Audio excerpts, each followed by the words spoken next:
Hey guys, कैसे हैं आप सब। होपफुली आप लोग बिल्कुल ठीक होंगे। आज हम एक और टॉपिक पढ़ रहे हैं रिसर्च स्टडीज़ का, और वो है ऑब्जेक्टिव्स ऑफ रिसर्च। रिसर्च के ऑब्जेक्टिव्स क्या हैं, आप रिसर्च क्यों करते हैं। इसमें अब क्या होता है, एक पेपर में पहले तो आप डिसाइड करते हैं कि यार मैं इस टॉपिक पे रिसर्च कर रहा हूँ, सही है। तो उसमें एग्जैक्टली आप क्या फाइंड आउट करना चाहते हैं वो आप अपने ऑब्जेक्टिव्स में लिखते हैं। और एक और चीज़ होती है, क्वेश्चंस भी होते हैं, क्वेश्चंस ऑफ रिसर्च, उस पर हम आगे बात करेंगे।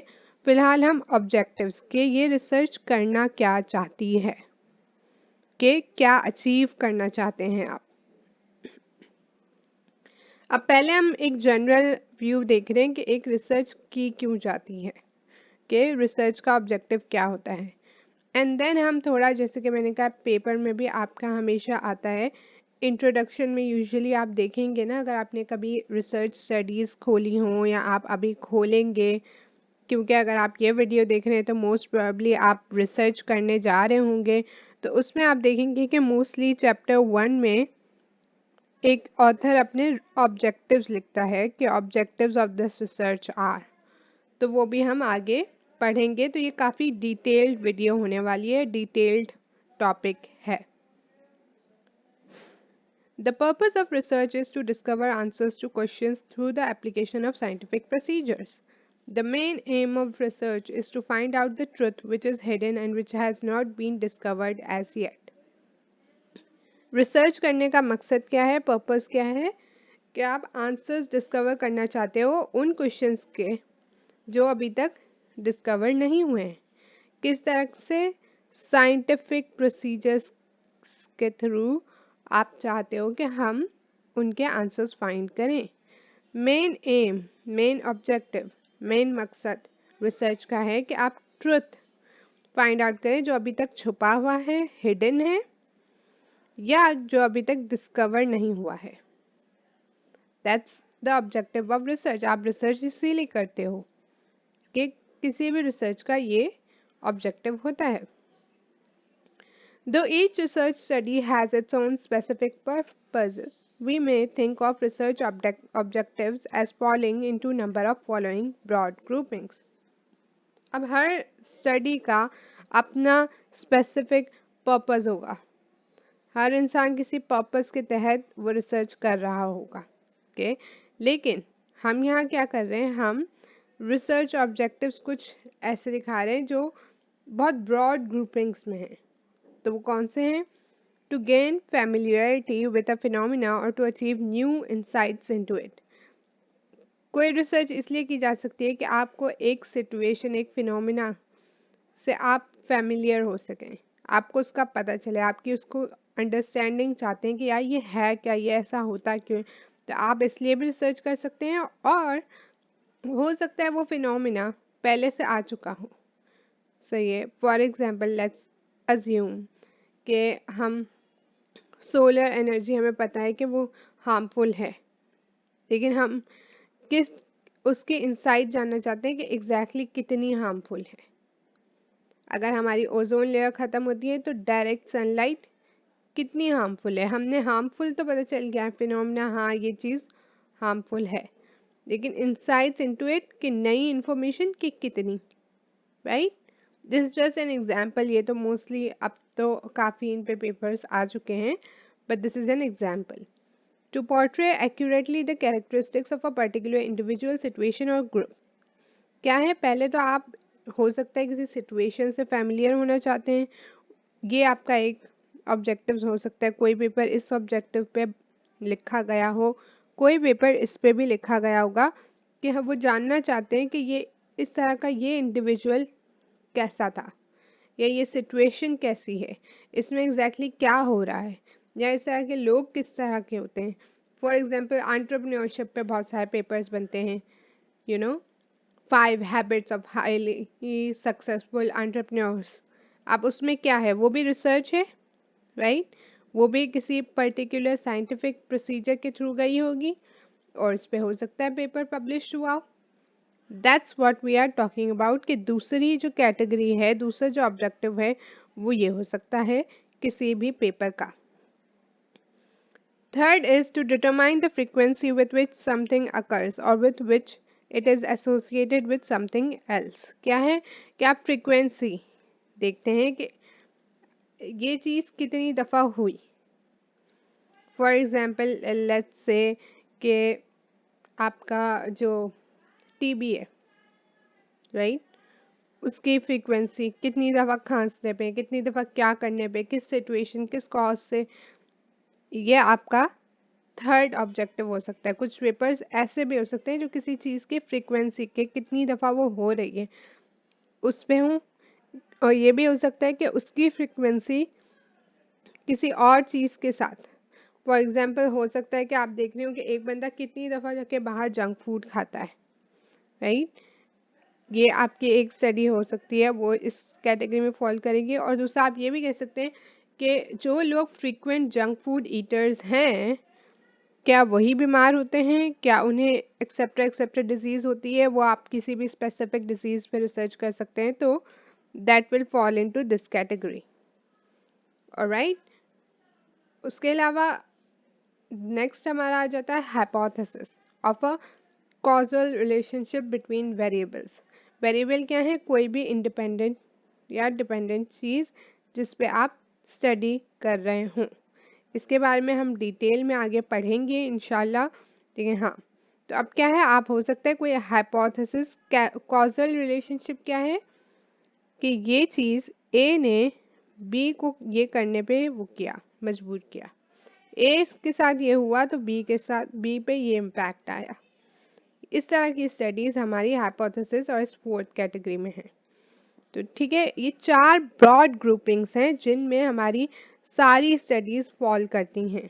कोई स्टडी हो सकता है फिनोमिना, आप फॉर एग्जांपल इसमें देखें social media marketing is a phenomena, वो इसमें पेपर आप देख सकते हैं।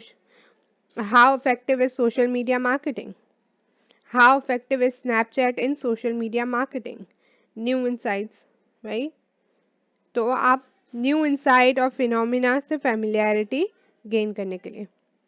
उसके बाद characteristics of a particular individual situation और अ ग्रुप, क्या है कि आप हो सकता है बिजनेसेस वगैरह के। उसके बाद फ्रीक्वेंसी और हाइपोथेसिस टेस्टिंग, ये सारे क्या हैं, स्पेसिफिक पर्पस हैं। जो भी आपकी स्टडीज़ होंगी ना, वो मोस्टली इन चारों में से किसी एक कैटेगरी में ज़रूर फॉल करती होंगी। उनका ऑब्जेक्टिव इनमें से, इन चारों में से कोई एक ज़रूर होगा। ऑलराइट, इसमें अब डिफरेंट चीज़ें हो सकती हैं। अब हाइपोथेसिस कॉजल रिलेशनशिप नेगेटिव है पॉजिटिव है, हमने नहीं देखा, वी जस्ट सेड के कॉजल रिलेशनशिप है। तो ये ब्रॉड ग्रुपिंग्स हुई हैं, ओके। उसके बाद आ जाता है objectives of research in a paper. एक पेपर में ऑब्जेक्टिव जो है आपका लिखा हुआ जो होता है वो क्या करता है, it summarises what is to be achieved by the study. ये स्टडी क्या अचीव करना चाहती है, उसकी समरी आपके ऑब्जेक्टिव में होती है। Alright, and then there is the research objectives are the specific accomplishments the researcher hopes to achieve by the study. ये ऑब्जेक्टिव्स वो अचीवमेंट्स होती हैं, वो अकम्पलिशमेंट्स होती हैं जो एक रिसर्चर चाहता है कि वो अचीव करे इस स्टडी के थ्रू। ये स्टडी करके मैं ये अचीव करना चाह रहा हूँ, दैट्स योर ऑब्जेक्टिव्स। ऑलराइट,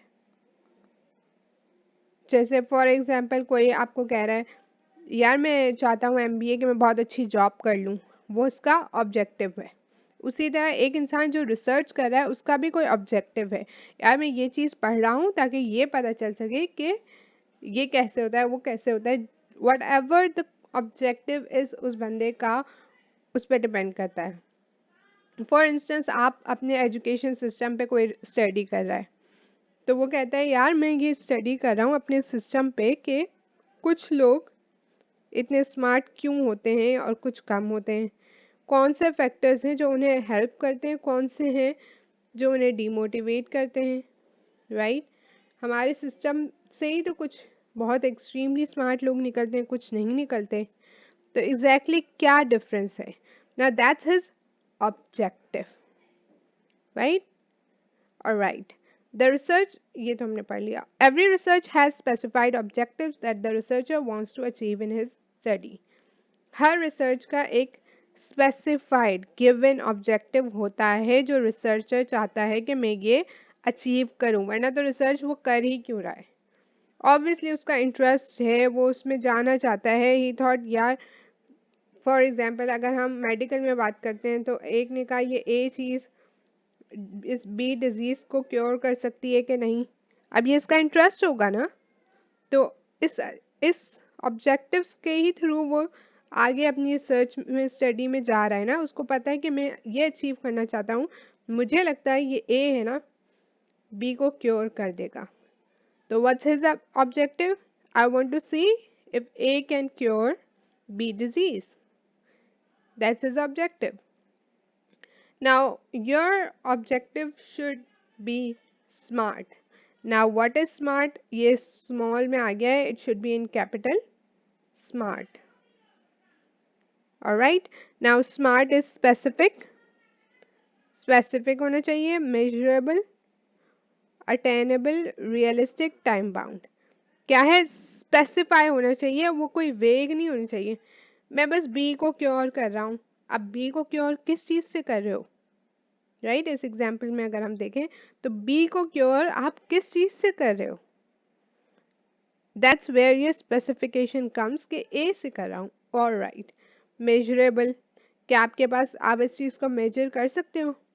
हाँ, या ये बी के फर्स्ट स्टेज पे एक बंदा है, he is willing, and since we have seen A has no side effects and it's a herbal thing, it's definitely doable. तो मेजरेबल हो गया। क्या ये अचीव किया जा सकता है ये objective? Yes, I have studied a, और इसमें वो सारी क्वालिटीज़ हैं जो बी को क्योर कर सकें, तो अटेनेबल है। रियलिस्टिक है, yes, A can be found anywhere and A can be consumed easily. और टाइम बाउंड होना चाहिए। टाइम बाउंड क्यों?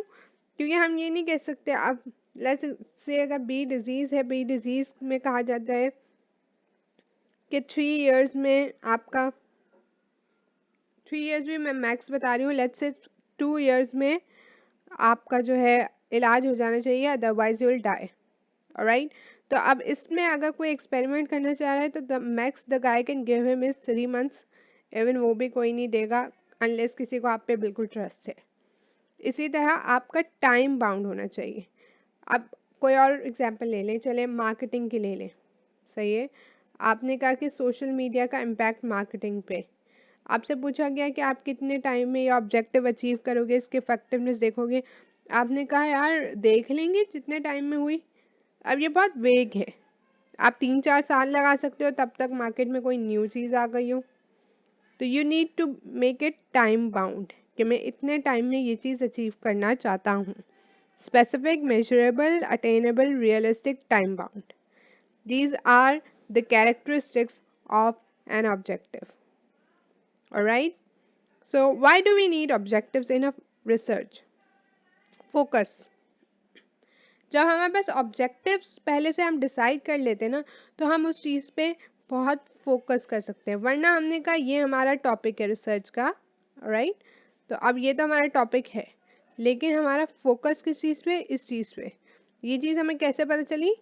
Through objectives. हमने जब ऑब्जेक्टिव्स लिखे। Avoid unnecessary data. अब जब हमें पता है ये चीज़ है, इसका आंसर चाहिए, तो आप किसी भी टॉपिक का क्वेश्चन तो नहीं पूछ सकते ना, इसका पूछ लिया, इसका पूछ लिया, नो। आप इसी के रिलेटेड क्वेश्चंस पूछोगे और इसी के रिलेटेड डेटा गैदर करोगे। तो ये क्या कर रहा है? अननेसेसरी डेटा से आपको अवॉइडेंस दे रहा है कि आप अवॉइड कर सकते हो। कि आपको आपकी रिसर्च हेल्प करता है कि आपका ऑब्जेक्टिव हेल्प करता है कि आप अपनी रिसर्च को ऑर्गेनाइज कर सको। आपको पता चल सके कि कब मैंने क्या करना है, कब क्या नहीं करना, कौन सा चैप्टर, कौन सी चीज़, क्या मेरा एक्शन होना चाहिए। तो आपको एक्शन प्लान देने में एंड ऑर्गेनाइज करने में हेल्प करता है आपका ऑब्जेक्टिव, क्योंकि आपका ऑब्जेक्टिव एग्जैक्टली बता रहे हैं ना, पहले ही वो आपको कह रहा है यार तुम रिसर्च कर रहे हो, क्यों कर रहे हो। think about that. What do you want to achieve? That's what your objective is saying. कि अचीव क्या करना चाहते हो भाई? जब इतनी मेहनत करोगे तो आपने कहा मुझे ये अचीव करना है, तो वो कहता है ये अचीव करना है, सही है, now work. This is what you are doing in objective. तो जब आपको ये पता चलता है कि ये करना है, तो आपको डायरेक्शन भी इजीली पता चलती है कि आप किस तरह से ये अचीव करने जा सकते हो. Alright, so these are some of the features, you can say advantages of having objectives in your research. This is exactly why you need objectives in your research.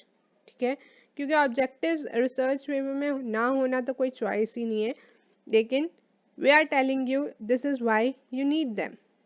Alright, now writing objectives of research paper. अब research paper जब आप लिखते हो ना, उसके बहुत different उसका procedure होता है. वो इस तरह से नहीं होता जिस तरह हम और आप बात कर रहे हैं, वो इस तरह से नहीं होता जिस तरह हमारी टेक्स्ट बुक होती है. टेक्स्ट बुक फिर भी उस तरह की हो सकती है, लेकिन आपकी फिक्शन बुक या आपने अपने फ्रेंड से बात की, अपने प्रोफेसर से बात की ना, उसमें बहुत सारी डिफरेंट चीज़ें होती हैं. तो जब आप पेपर लिखते हो उसमें एक एक चीज़ लिखने का डिफरेंट तरीका होता है. तो अभी हम देख रहे हैं कि ऑब्जेक्टिव्स जो हैं हम किस तरह लिख सकते हैं. Your objectives should be stated using action verbs that are specific enough to be measured. Action verbs होने चाहिए कि जो हम काम करेंगे action verb, और measured होने चाहिए, वो measure कर सकें आप. Alright, measurable, जैसे कि हमने पहले भी कहा कि objectives should be measurable. For example, to compare, to calculate, to assess, to determine, to verify, to calculate, to describe, to explain, etc. What is this? These things can be measured. ये action verb है इसमें. तो this is how your objectives should start. Usually people like it that way. ठीक है, अब इसमें आप ये भी कह सकते हैं for comparing this, for calculating, for assessing. Either way that's fine, आप wording कोई भी यूज़ करो, but action verb होना चाहिए और वो आपका objective measurable होना चाहिए. Avoid the use of vague non-active verbs. To appreciate, to understand, to believe, to study. क्या है इसमें हम बता नहीं सकते. to study तो आपने study तो कर ली ना, you are studying, तो आपने आपका जो objective था वो achieve किया कि नहीं ये हमें नहीं पता चलता.